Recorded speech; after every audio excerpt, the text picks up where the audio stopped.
আজকে আমরা যে বিষয়টি নিয়ে আলোচনা করব সেটা হচ্ছে বচন। কি নিয়ে আলোচনা করব? আমরা আজকে বচন নিয়ে আলোচনা করব, যাকে আমরা প্রপোজিশন বলে থাকি।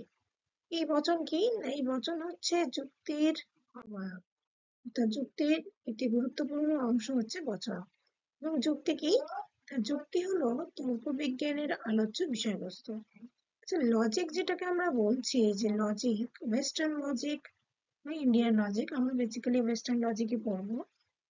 সেই লজিক এরই সেই লজিকের বাংলা প্রতিশব্দ হচ্ছে তর্কবিজ্ঞান বা যুক্তিবিজ্ঞান। এই তর্কবিজ্ঞান বা যুক্তিবিজ্ঞানের মূল আলোচ্য বিষয়বস্তু হলো যুক্তি। এই যুক্তি কয় প্রকার? না, এই যুক্তি দুই প্রকার: অবরোহ যুক্তি আর আরোহ যুক্তি। ইংরেজি টার্ম গুলো মনে রাখবে: deductive argument and inductive argument. তাহলে তর্কবিজ্ঞানের মূল আলোচ্য বিষয়বস্তু হচ্ছে যুক্তি বা আর্গুমেন্ট, এবং এই আর্গুমেন্ট দুই প্রকার: ডিডাকটিভ আর্গুমেন্ট এবং ইন্ডাকটিভ আর্গুমেন্ট। আচ্ছা, এই যে ডিডাকটিভ আর্গুমেন্ট যা দিয়ে গঠিত সেটাই হচ্ছে কি বলো? বচন। এই ডিডাকটিভ আর্গুমেন্ট বা অবরোহ যুক্তি যা দিয়ে গঠিত হয় সেটাই হচ্ছে বচন। বচন কাকে বলে? না, বচন যে বাক্যগুলোকে আমরা সাধারণভাবে তর্কবিজ্ঞানে ব্যবহার করি সেই বাক্যগুলোকেই বলা হয় বচন। যে বাক্যকে আমরা যুক্তিবিজ্ঞানে ব্যবহার করছি সেই ব্যবহৃত বাক্যগুলোকেই বলা হয় বচন। এছাড়াও বচনের আরেকটা ডেফিনিশন রয়েছে। সেই ডেফিনিশনটা কি? না, a proposition is the affirmation or denial of certain relation between two terms. মানে দুটো টার্ম, অর্থাৎ দুটো পদের মধ্যে, বিটুইন টু টার্মস, দুটো পদের মধ্যে এক প্রকার রিলেশন, এক প্রকার সম্বন্ধ। কি রকমের সম্বন্ধ? না, অ্যাফার্মেশন বা ডিনায়াল, স্বীকৃতির সম্বন্ধ, তা স্বীকার করার সম্বন্ধ বা অস্বীকার করার সম্বন্ধই হচ্ছে কি বলো? বচন। তাহলে বচন কি? না, দুটো পদের মধ্যে যে স্বীকার এবং অস্বীকারের সম্পর্ক রয়েছে, অর্থাৎ যে স্বীকৃতি বা অস্বীকৃতির সম্পর্ক বা সম্বন্ধ রয়েছে, সেটাকেই বলা হয় বচন। এবং এই ধরনের বচনকেই আমরা কি করি? না, তর্ক বিজ্ঞানে ব্যবহার করি। আচ্ছা, আর একভাবেও আমরা বচনকে রিফাইন করতে পারি, সেটা হচ্ছে ভাষায় প্রকাশিত যে অবধারণ, সেটাকেও আমরা কি বলি বলো? সেটাকেও আমরা বচন বলি। এই অবধারণ কি? না, দুটি ধারণার মধ্যে মিল বা অমিলকে প্রত্যক্ষ করা। যেমন এখানে একটা এক্সাম্পল দিয়ে আমি বলতে পারি যে বরফ নয় সাদা, বা বরফ হয় সাদা। যখন আমি বরফ হয় সাদা বলছি, তখন বরফ এটা একটা ধারণা, সাদা একটা ধারণা, এর মধ্যে মিলকে প্রত্যক্ষ করছি। ওকে, বচনের দুটো দিক, ভেরি ভেরি ইম্পর্টেন্ট একটা জায়গা। বচনের দুটো দিক, এটা কি? না, বচনের আকার আর বচনের উপাদান। বচনের আকার এবং বচনের উপাদান। আগে বচনের উপাদানটা বলে দিই কি? না, বচনের উপাদান অর্থাৎ একটা বচনের মাধ্যমে আমরা যা কিছু বুঝে থাকি সেটাই হচ্ছে বচনের উপাদান।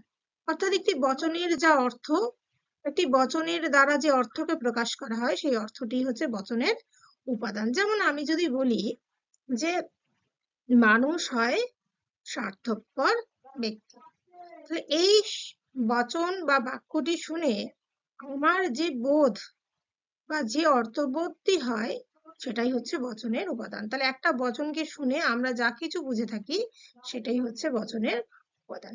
কিন্তু বচনের আকার কি? না, বচনের আকারকে বুঝতে গেলে আমাদের আরো কিছু জিনিসকে বুঝতে হয়। অর্থাৎ একটা বচন যেভাবে উপস্থাপিত হচ্ছে, মানে বচনের আকারটা কি? না, একটা স্ট্রাকচার, বচনের স্ট্রাকচার। তাহলে একটা বচন যে আকারে উপস্থাপিত হয় সেই যে আকার, সেটাই হচ্ছে বচনের আকার। তাহলে বচনের আকার কি? না, কোনো বচন যে আকারে, এই যে এটা ইম্পর্টেন্ট, ফর্ম, FORM, ফর্ম। হ্যাঁ, ফর্ম। একটি বচন যে আকারে উপস্থাপিত হয় সেটাই হচ্ছে কি? বচনের আকার। এখন কোন আকারে উপস্থাপিত হয়? না, এই আকারে উপস্থাপিত হয়। যেমন এমনটা কি? না, পরিমাণক। প্রথমেই একটা বচনের স্ট্রাকচারে কে থাকবে? না, পরিমাণক থাকবে। পরিমাণক কাকে বলে? না, যার দ্বারা বচনের পরিমাণটাকে সূচিত করা হয়। অর্থাৎ যার দ্বারা আমরা বচনের পরিমাণকে বুঝে থাকি। তো যে পরিমাণকে সূচিত করে বা যে পরিমাণকে বোঝায় সেটাই হচ্ছে কি পরিমাণক। উদ্দেশ্য কি না একটা বচনে যার সম্পর্কে কিছু বলা হয়, যার সম্পর্কে বলা হচ্ছে, এটাই হচ্ছে উদ্দেশ্য। সংযোজক কি না এই উদ্দেশ্য আর বিধেয়কে যে সংযুক্ত করছে সে হচ্ছে সংযোজক। আচ্ছা, বিধেয় কাকে বলে না উদ্দেশ্য সম্পর্কে যা কিছু বলা হচ্ছে সেটাই হচ্ছে বিধেয়। ওকে, উদ্দেশ্য সম্পর্কে আমি যা কিছু বলবো সেটাই হচ্ছে বিধেয়। যেমন এখানে যদি বলি আমি সকল ছাত্র হয় বুদ্ধিমান। আচ্ছা, এটা একটা এই বচন। আচ্ছা, এগুলো আমি পরে শেখাবো। সকল ছাত্র হয় বুদ্ধিমান। এইখানে এই যে সকল, এটার দ্বারা কি হচ্ছে না এই বচনটি পরিমাণকে নির্দেশ করছে, মানে কত সংখ্যক, হ্যাঁ পরিমাণ কতটা, সকল না কিছু কিছু, এটা হচ্ছে পরিমাণক। আচ্ছা, সকল ছাত্র হয় বুদ্ধিমান, এই বচনে কার সম্পর্কে কথা বলা হচ্ছে ছাত্র সম্পর্কে, তাহলে এটা হচ্ছে উদ্দেশ্য। আচ্ছা, কি বলা হচ্ছে না ছাত্র বুদ্ধিমান বলা হচ্ছে, তাহলে এটা হচ্ছে বিধেয়। আর এই দুটো টার্মকে অর্থাৎ ছাত্র আর বুদ্ধিমানকে যে সংযুক্ত করছে সেটা হচ্ছে সংযোজক। এই সংযোজক বেসিক্যালি দু ধরনের হয়, একটা হয় বচনের ক্ষেত্রে আর একটা নয়। ওকে, আর পরিমাণক কি না পরিমাণককে আমরা বলতে পারি দু প্রকার হয়, একটা হচ্ছে সামান্য, একটা হচ্ছে কি বলো বিশেষ। সামান্য পরিমাণক সকল আর কোনো, আর বিশেষের পরিমাণক হচ্ছে কোনো কোনো। ঠিক আছে, নেক্সট স্লাইডে চলে যাচ্ছে। দেখো এই চারটি অংশকে কি বলা হয় না এই পরিমাণক, উদ্দেশ্য পাওয়া, সংযোগ আর বিধেয়, এই চারটিকে বলা হয় বচনের অংশ বা অবয়ব। তাহলে যুক্তির অবয়ব হলো বচন আর বচনের অবয়ব হলো পরিমাণক, উদ্দেশ্য আর সংযোজক, বিধেয়। আচ্ছা, এখানে 3 নম্বরটা এখানে একটু মিস্টেক হয়ে গেছে, এখানে তোমরা 3 আমি স্টার দিয়ে এখানে লিখে দিচ্ছি। হ্যাঁ, এখানে তোমরা 3 নম্বরটা সংযোজক অ্যাড করে দেবে। ওকে, আচ্ছা, 1 নম্বর হচ্ছে পরিমাণক, 2 উদ্দেশ্য, 3 সংযোজক, আর 4 হচ্ছে বিধেয়। বিধেয় পদ এখন এগুলি বলতে কি বোঝায় তা আলোচনা করব। পরিমাণক বা মানক, যেমন যে যে পরিমাণকে বোঝায় সেই হচ্ছে পরিমাণক। তাহলে যে অংশের দ্বারা কোনো বচনের উদ্দেশ্য পদের পরিমাণকে বোঝানো হয়, যে অংশটির দ্বারা কোনো বচনের উদ্দেশ্যের পরিমাণকে বোঝানো হয় তাকে বলে মানক বা পরিমাণক। মানক মূলত 3 ধরনের, সকল, কোনো, কোন। এটা হচ্ছে বিশেষ্য, বিশেষ, আর এই দুটো হচ্ছে সামান্য। এগুলো সামান্য আর বিশেষ হচ্ছে পরিমাণ। পরিমাণ 2 প্রকার, একটা হচ্ছে সামান্য, একটা হচ্ছে বিশেষ। সামান্যকে প্রকাশ করে বা সামান্যকে বোঝায়, সামান্য পরিমাণকে নির্দেশ করে যে মানকগুলি, সেটা হচ্ছে একটা হচ্ছে সকল আর একটা হচ্ছে কোনো। ঠিক আছে, আর বিশেষ এই পরিমাণকে নির্দেশ করে যে মানকটি সেটা হচ্ছে কোনো কোনো। আচ্ছা, উদ্দেশ্যপদ কাকে বলে না কোনো বচনে যার সম্পর্কে কিছু বলা হয় তাকে বলে উদ্দেশ্যপদ, উদ্দেশ্য সাবজেক্ট। আচ্ছা, সংযোজক কি না যে চিহ্নটি, এটা মাথায় রাখবে, এটা মনে রাখবে ভালো করে, যে সংযোজক কিন্তু কোনো পদ নয়। উদ্দেশ্য একটা পদ, বিধেয় একটা পদ, কিন্তু সংযোজক কোনো পদ নয়, এটি হচ্ছে একটা চিহ্ন। যে চিহ্নটি উদ্দেশ্য পদ এবং বিধেয় পদের মধ্যে সংযোগ বা সম্বন্ধ স্থাপিত করে তাকেই বলা হয় সংযোজক। সংযোজকের ইংরাজি প্রতিশব্দ হলো কাপুলা, এটা মাথায় রাখবে। বচনের ক্ষেত্রে সংযোজক 2 ধরনের, হয় আর নয়, আগেও বলেছি হয় আর নয়। হ্যাঁবাচক বচনে হয়, নাবাচক বচনে নয়। সদর্থক বচনে হয়, নঙর্থক বচনে নয়। তাহলে সদর্থক বচনের সংযোজক হলো হয়, নর্থক বচনের সংযোজক হলো নয়।